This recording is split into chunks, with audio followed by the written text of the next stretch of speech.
Hello guys, my name is Anna and I'm from Ukraine, and I have decided to vlog daily since the start of this awful war with Russia. In my videos I update you on real life situation in Ukraine and try to explain you some things that we Ukrainians consider important. If you're new to the channel, check my videos and subscribe because I believe the world needs to know more about Ukraine. Plus, you have all the chances to witness our victory on my channel. And today you are going to watch the angry version of Anna. I know many of you like this kind of me. I do understand that we don't have to hate, we don't have to be negative, we have to preserve positivity, but it is extremely difficult when half of your country is destroyed by Russian orcs, children are killed just before Easter, and you can witness funerals daily. So today I want to speak a little bit about Belgorod that was on fire this night, and I think it is okay. Moreover, there are no human victims. That's why I feel totally confident to continue my speech. Well, first of all, I think that Russians support this war, and this is true, despite various Russian YouTubers who try to earn money and views saying that we are different, but we are so much afraid that we will not even name war a war, and various soft propaganda channels.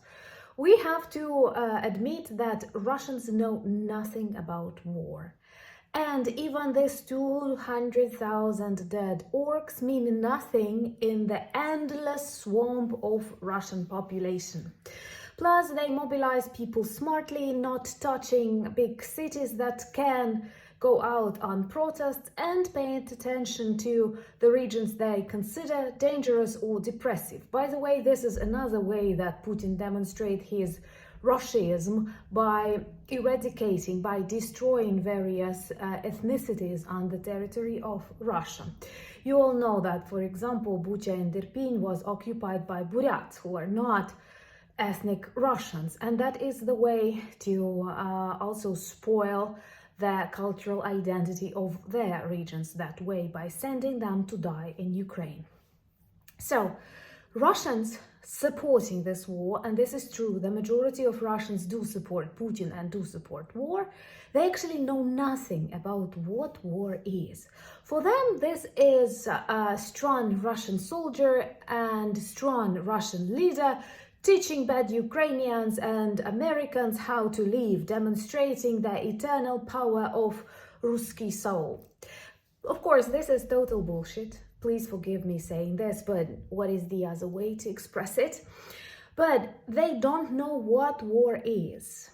And if they had to taste it, if they had to smell it, if they realized how close these things happen to their homes and their borders, maybe they would have changed their opinion just from the point of view of human instincts.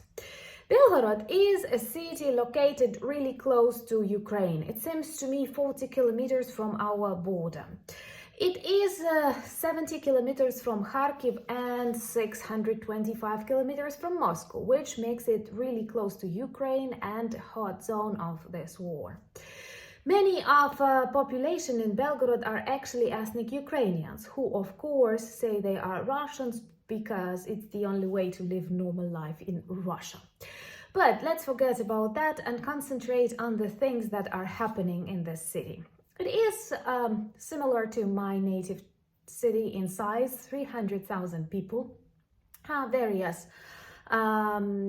organizations, schools, and so on. Not a big city, but not a small city, and it is actively used by Russian soldiers to observe, to organize, to send troops, and so on and so forth, which make Belgorod an important military point because, of course, lots of missiles that destroyed our schools and hospitals were targeted from this city or because of the works performed in this city. And sometimes something explodes and burns in Belgorod and the region, and the population goes in total panic. Why? Because Russians are not that strong as they pretended to be in their books, films, and propaganda cartoons. Actually, they are cowards, just as their main orc. He is hiding in a bunker, making people spend like weeks in quarantine before they have a possibility to talk with him. He's never front lines. Anyway, I don't need to explain all of that. So Russians are also cowards, and when something minor happens on the territory of their federation, they become frustrated. And if you read their social media, and we have access to that, you can see total fear and devastation. They do not believe this could have happened. They blame Russia, they blame Putin, they blame regime. So actually this is a tool to shake Russia from inside and to stop terrorism, Putin terrorism. I don't know why our allies are so much afraid of that. I believe that military targets are just targets for the Ukrainian armed forces.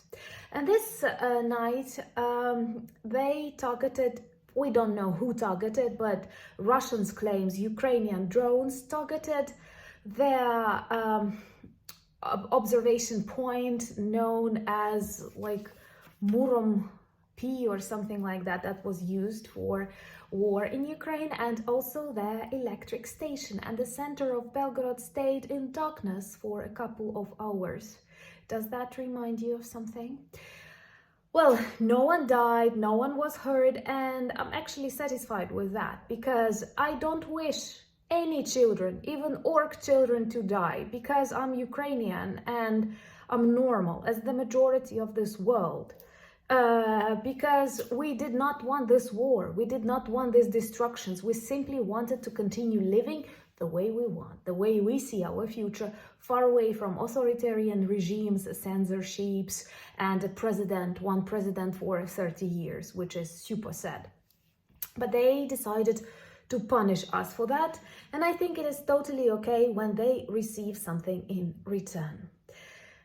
People like Putin, countries like Russia, like North Korea, like Iran, they understand only the language of strength. It is a problem. It is a problem because in the West we try to address them by arguments, by the demonstration of shared values, common heritage, and other things that Russians do not hear and do not listen and do not understand. Their brain works differently. If you hit them, you're strong. If you start blah, blah, blah, they disrespect you. And you may see it when you watch Putin's interviews, when you look at the interviews of people on the streets. Don't close your eyes on that. Do not think that, no, we just haven't found the right words. No, words cannot change the opinion of authoritarian leaders. You cannot talk North Korea to become a normal democratic country. No, only power is needed. That's why we so much need serious missiles, serious weapons that can target Russian military objects on the territory of Russia. This is important. Every time they hear an air raid, every time they see the military plant burning, every time they see Russian soldiers returning in coffins, every time they are reminded they need to be careful because something can explode or something can happen, every time they will think if this war is actually wars continuing, or maybe they should change everything, including with their authoritarian orc president. I think, honestly, that without actions on the territory of Russia, it is not very likely something will dramatically change for Russian society. Because for them, this war is just a film, just a cartoon, just a YouTube video of Russian soldiers punishing Ukrainians. Plus, take into account that they don't see the real picture. They receive propaganda messages where they still look strong and beautiful from this Russian canons of what beauty is, totally different from the civilized world. So, the fact that Belgorod is on fire so often is actually good. The fact that they've spent a couple of hours in darkness, as our all Ukraine did, and you remember my videos during that period and how our hospitals worked. There are many things I can share. I did not manage to do it then because it was a problem to upload the video. But what about the video if it was a problem to perform an operation, to save someone's life? And they have spent a couple of hours in just one city, and they are terrified. Also, they have received, starting since April, it seems to me, they have received warnings that they must have grab-and-go bags. We all have them. I have changed mine a couple of times, like changing seasonal clothes, adding or taking away some money, medications and things like that. We all live like that, the whole country, millions of people, just because stupid Russians decided to come and take our territories, kill our people. It is their fault. We did not do anything. We did not deserve it. I don't think there is any reason that such violence and brutality can be explained. So they have to be punished, and as authoritarian, cowardly people, they do understand only the language of power. I am sorry it is so, because believe me, we were talking to them for centuries. We always talk to them. I think it's our problem. One of our great women philosophers of the 19th century, who was also the mother of Lesya Ukrainka, who is another famous Ukrainian author, and her story actually inspired a cartoon Mavka that I encourage you to watch if it is shown in your cinemas. So this philosopher Olena Pchilka used to say that all problems of Ukrainians because of their extreme tolerance. We are tolerant. And you cannot be tolerant with a neighbor like Russia. I'm sorry, but that's what I see. That's what I realize. I wasn't like that just before the war.